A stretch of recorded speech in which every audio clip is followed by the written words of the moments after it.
Spoštovani gospod komisar, spoštovani zbrani. Lani spomladi sem se kot sadjar kmet pridružil slovenskim kmetom pri protestu in veste, proti komu so protestirali? Proti neumnostim slovenske kmetijske politike in proti neumnostim, ki prihajajo iz Bruslja.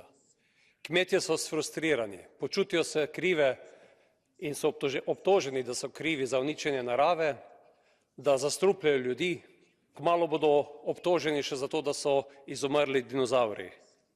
Tudi tu v Evropskem parlamentu zelo velikokrat o kmetijstvu govorijo tisti, za katere sem prepričan, da še niso bili nikoli v hlevu in delali na polju. Veseli me, da smo nekateri uspeli, da smo zaustavili tudi uredbo o pesticidih, ki bi bila zelo škodljiva. Število kmetij se zmanjšuje. Mladi kmetje se ne odločajo za poklice in grozi nam, da bomo ogrozili tudi prehransko suverenost. Pomanjkanje hrane in nesuverenosti na tem področju pa se lahko pokaže kot kritično, kakor se je pokazala energija. Slovenska predsednica je organizirala forum o kmetijstvu in tam je bil zaključek: nič o kmetu brez kmeta. Naj bo takšen zaključek tudi v Evropskem parlamentu. Excuse me, will you accept a blue card? Yeah, okay, so Mr. Žonča, card. Yes, please.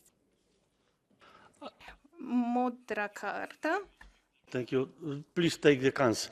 Mam wielki zaszczyt zadać panu pytanie jako rolnikowi.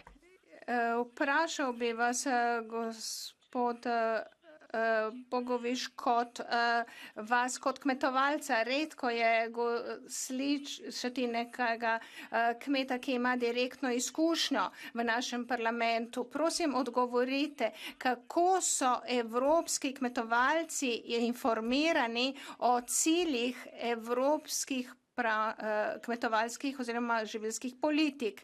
Mogoče te, ki jih vsi spoštujemo, ne poznajo vseh vidikov podnebnih sprememb in stroškov, ki jih prenašajo ukrepi v to smer. Ali lahko kaj več poveste o tem? In lahko vam mirno rečem, da sem se tudi kot evropski poslanec zelo veliko pogovarjal o kmetih, o skupni kmetijski politiki, ki je bila predlagana s strani komisarja Wojciechowskiego in že prej komisarja Hogana. Ko pa je prišlo na dnevni red obravnava predlogov iz Farm to Fork, ki jih je pripravil in tu zagovarjal komisar Timmermans, pa smo skupaj ugotovili, da gre za veliko neumnost, ki bo uničilo kmetijstvo.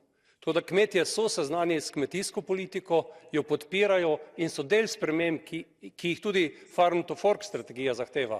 Nikakor pa ne želijo sprejeti nerealnih, neuresničljivih predlogov, ki bi ogrozile tako njihov prihodek, predvsem pa tudi suverenost, evropsko prehransko suverenost in tudi ogrozile potrošnika.